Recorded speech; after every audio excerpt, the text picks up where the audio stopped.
Saloons in the Old West weren't just about drinking and playing cards. They were places with their own rules. And if you didn't follow them, you paid a high price. Not with a fine, not with jail, sometimes with your life. Bartenders carried guns. Gamblers watched every move at the table. And one wrong gesture could get you shot before you even finished your whiskey. These are 20 facts that could kill you in a saloon. Fact 1.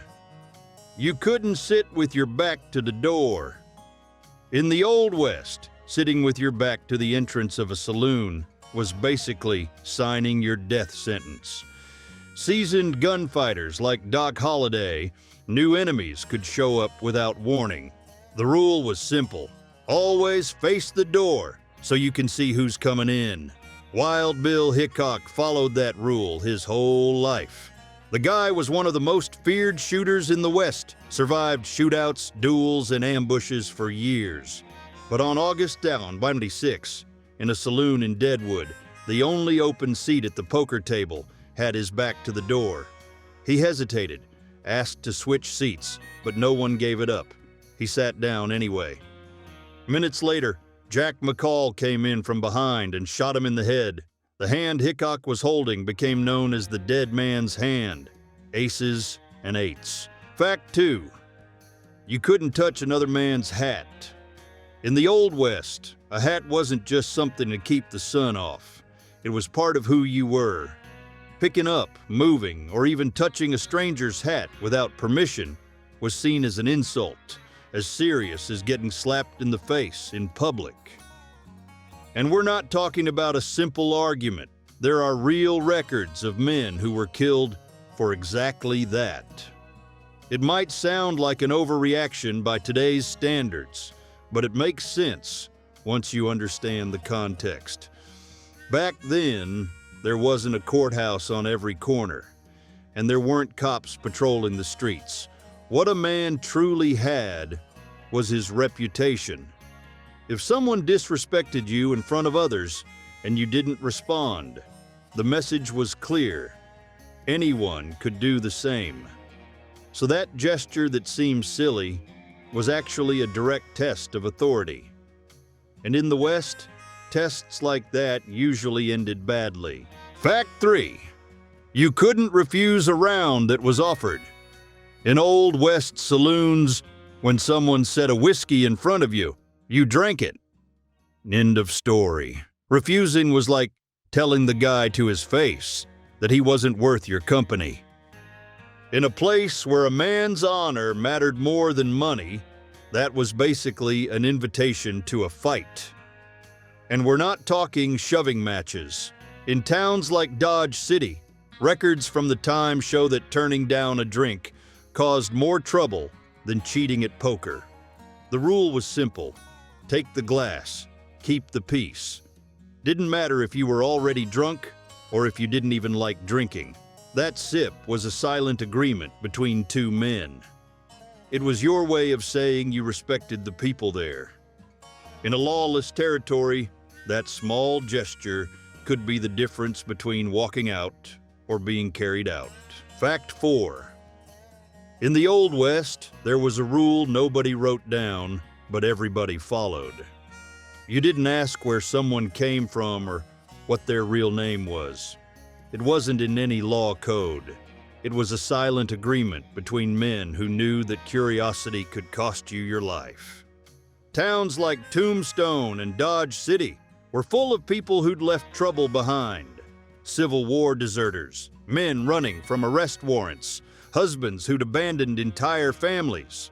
Everybody started over with a new name and a made-up story. Asking too many questions was the same as looking for a fight. Bartenders knew that better than anyone. They poured whiskey without making small talk, because they understood that at that bar, killers and preachers sat side by side. And silence was the only deal that kept everyone alive until the next day. Fact 5. In Old West saloons, accusing someone of cheating without showing proof, right then and there, could cost you your life. There was no argument and no second chance. The West's unwritten code gave the accused the right to respond with violence on the spot, in front of everyone, and nobody in the room would step in. If you were going to open your mouth and call someone a cheater, you'd better already have the hidden card in your hand or the loaded die ready to throw on the table, because without solid evidence, your words became a deadly insult. A lot of men died not because they were wrong about the cheating, but because they spoke before they proved it. It was a brutal rule, but every gambler knew it before sitting down at a poker table. In the West, your tongue killed faster than a revolver. Fact 6. In Old West saloons, you could watch a card game with no problem. But if you got up and stood behind a player, looking at his cards, things changed fast. Even if you didn't say a word, everyone assumed you were feeding information to someone at the table.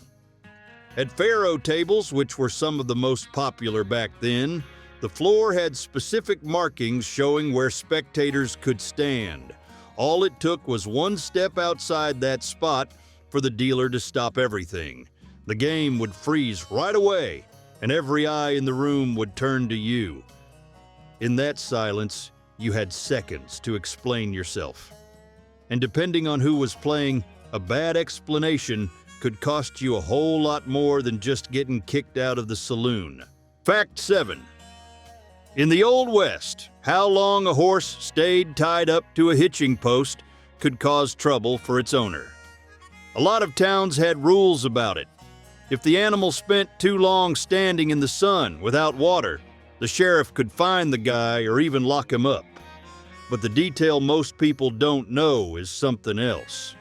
Sheriffs themselves used the horses tied up out front of saloons as a kind of thermometer for what was going on inside. A horse standing there for hours meant its owner was stuck at a gambling table in a fight or passed out in the back of the bar.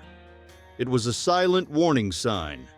Some marshals would make their rounds looking specifically at the animals on the posts.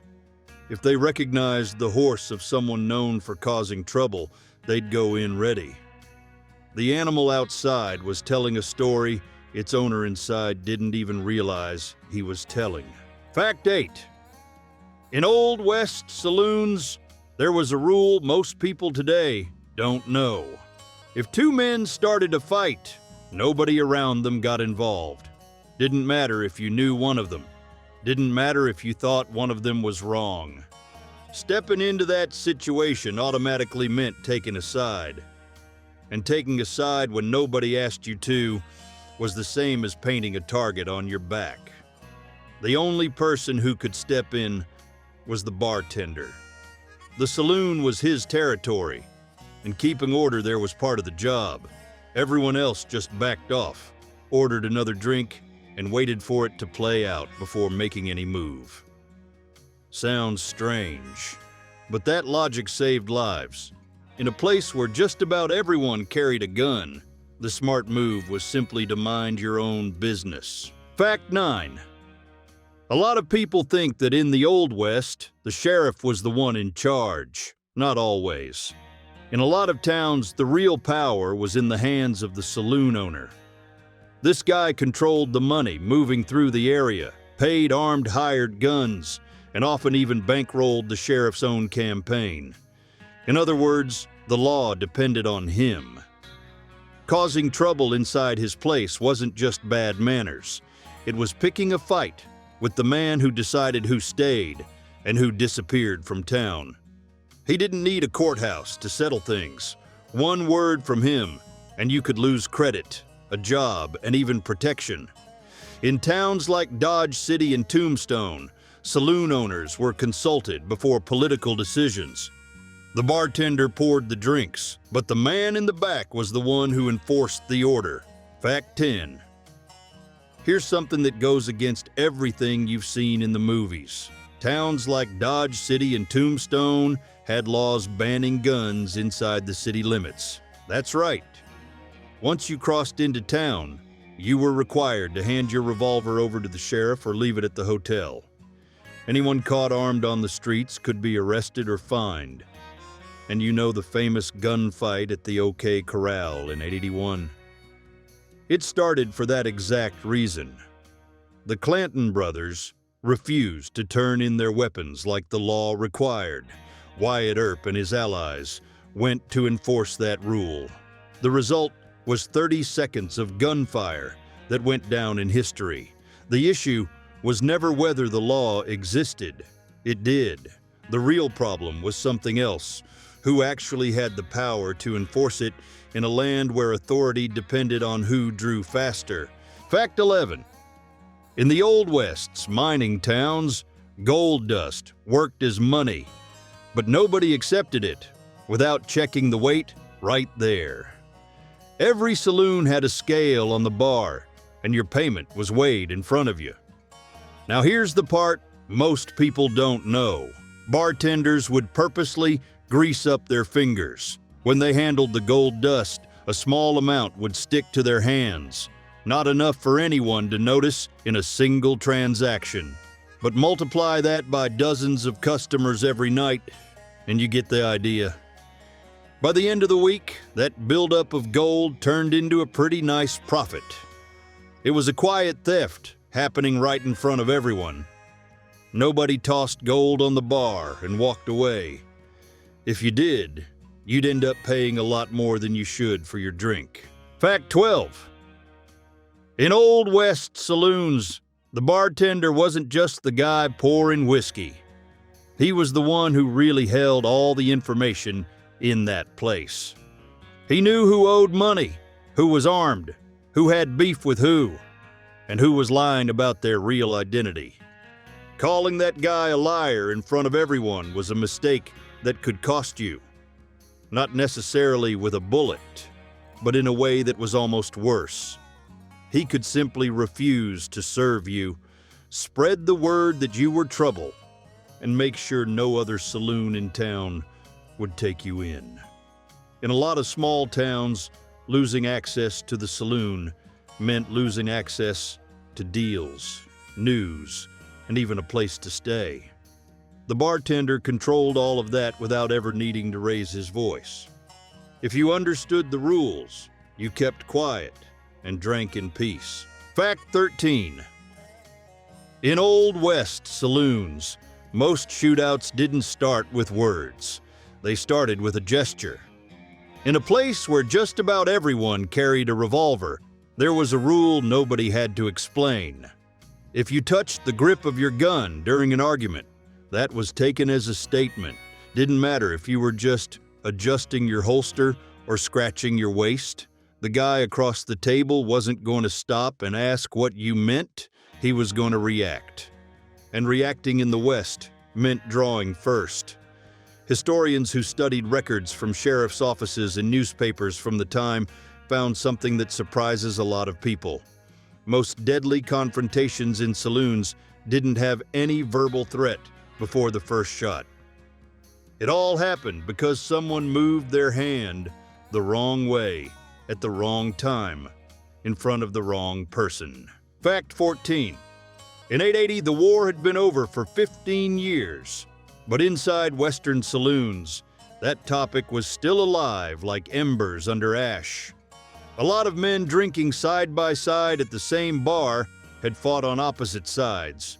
Ex-Confederates and Union veterans shared the same whiskey, not because they'd forgiven each other, but because the West was the only place they could start over. The problem was, alcohol loosened tongues. A joke about Gettysburg, a comment about which side was right, a simple mention of a general. Any slip-up could turn a quiet night into bloodshed. Smart bartenders learned to change the subject the second the talk headed that way. Some saloon owners even posted rules banning war talk. The national wound was still open, and at those bars, one wrong word was enough to prove it. Fact 15. Poker and faro kept saloons running. Without the gaming tables, a lot of owners would have just closed their doors. And those tables had their own rules that everyone knew. The dealer controlled the pace. The house pros had their seats. Even people who were just watching had to respect a set spot. Touching the cards out of turn, interrupting a big round, or jumping into a hand without being invited caused trouble right away. But the most dangerous thing someone could do was accuse another player of cheating. Even if it was true, because the response almost never came with words. Wild Bill Hickok, one of the most well-known gamblers in the Old West, was killed with a shot in the back during a game in Deadwood in 1876. Fact 16. Fire was more feared than any gunfighter in the Old West. Whole towns were built out of dry wood, and one careless mistake could wipe a community off the map in minutes. That's why a lot of saloons had a guy at the door with one job: make sure no open flame came into the place. Torches and open oil lamps were turned away without debate.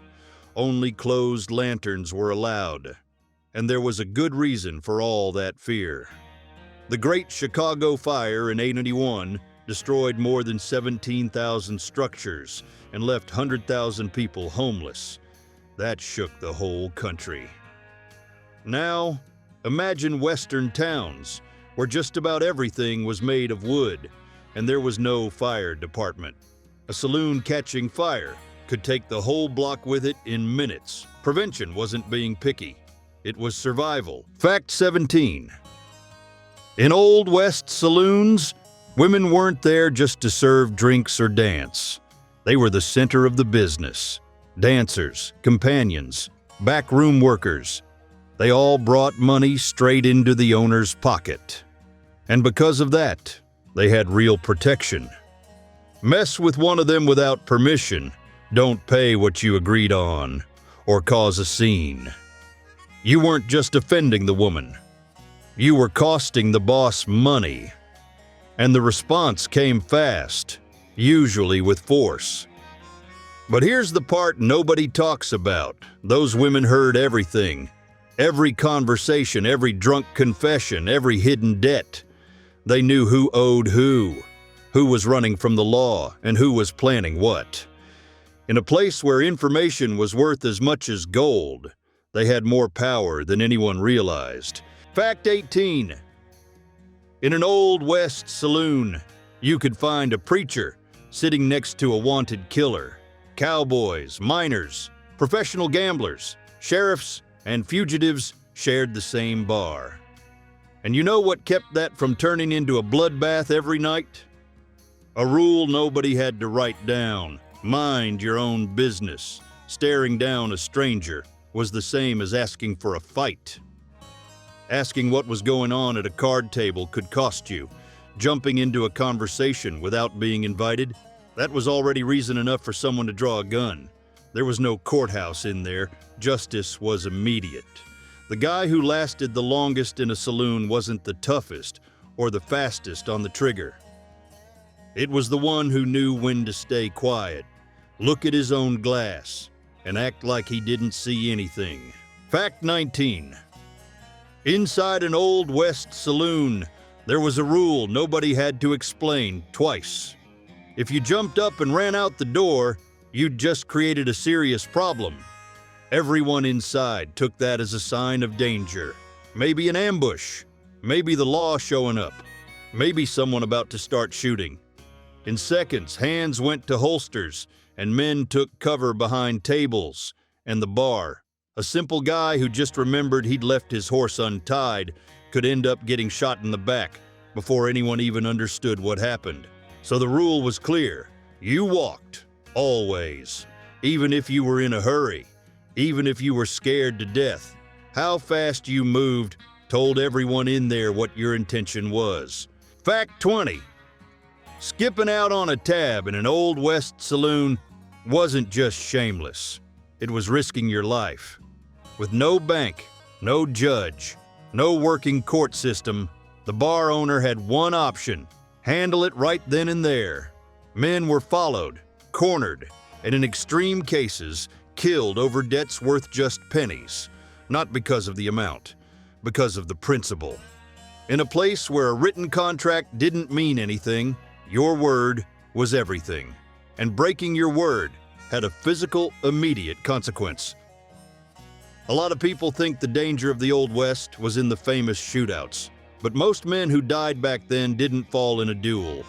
They died for not understanding the rules of the place they were in. You could survive a whole night in a saloon. You just had to pay the bill, walk slowly to the door, and keep your hands away from your holster.